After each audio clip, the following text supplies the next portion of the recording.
shame here, but they're double-sided tape molds.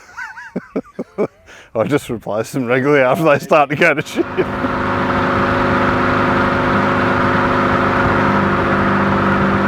I'm Darren, and this is my HD Holden.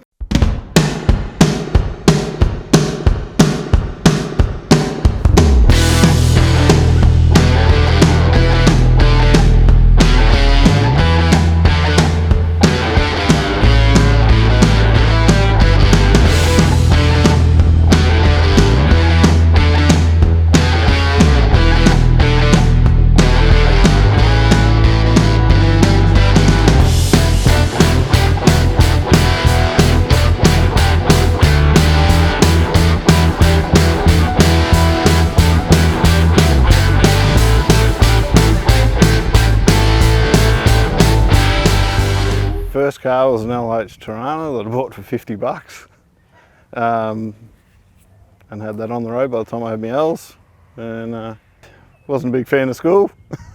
Always loved cars. My old man owned a panel shop, so I went and started my apprenticeship when I was 15 with him, panel beating, and yeah, that's pretty much where it started.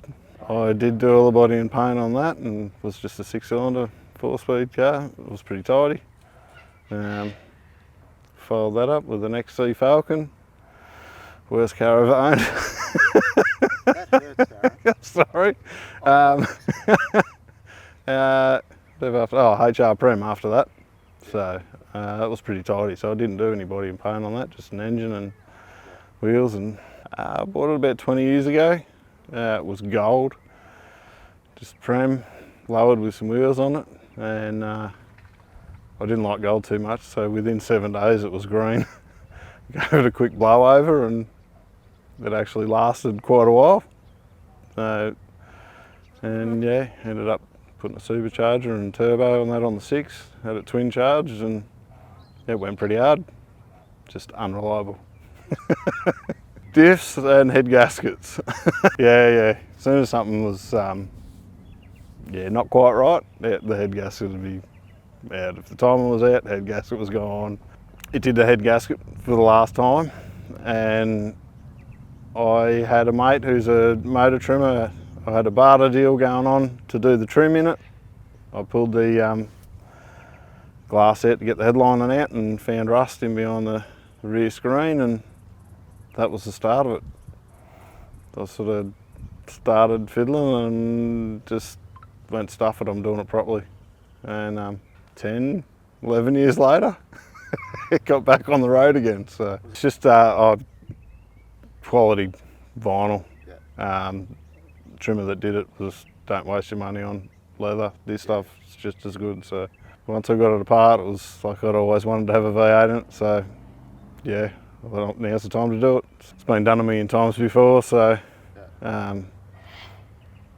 probably the biggest challenge for me was wanting to have steer properly and drive properly. A lot of the front mount steer rack conversions don't have a lot of bump steer and poor turning lock.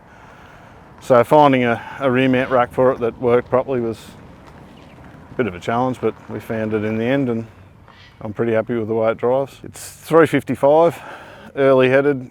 From what I've been told, they're early touring car heads. It's got a torque power manifold, solid cam, and makes probably somewhere between 450 and 480 at the fly. But being a light car, gets along all right. Trimatic, 3.5 grand stall, and an old Chevy diff that somehow is still hanging on. Travels along pretty good. It's a little bit bouncy because it's low, but keeps its temperature, doesn't get hot, behaves in traffic. It's actually pretty drivable. With the 3.5 stall, it's not too bad. So we went 12.20 actually at 140.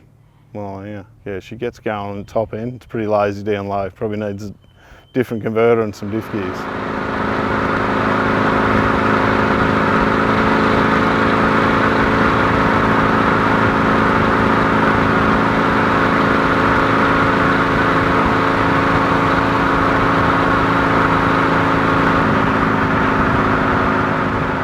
I sourced grills.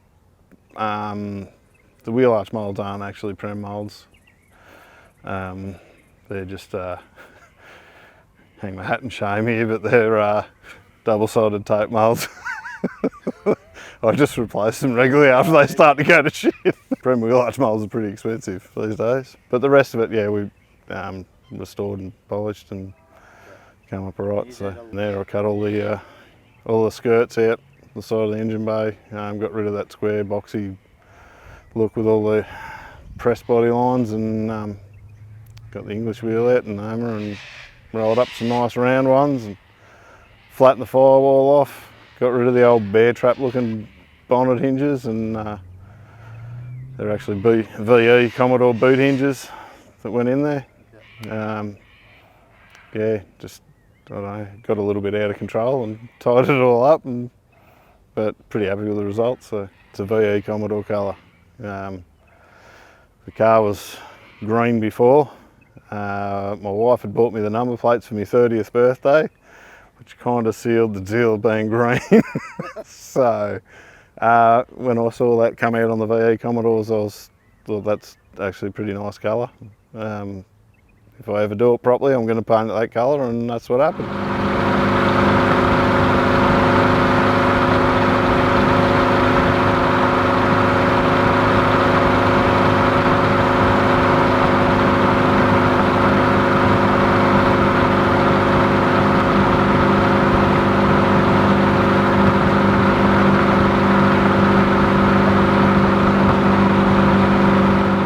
I am now off the tools. I'm trying to pass the trade on to apprentices. So yeah, I work at TAFE training, panel beating and a bit of painting here and there. So yeah, I've got a set of 10 sitting at home. I want to shorten the diff up and split the wheel out rear tubs and get a decent set of bigger rubber under the back. When the diff expires, there will be the trigger for that.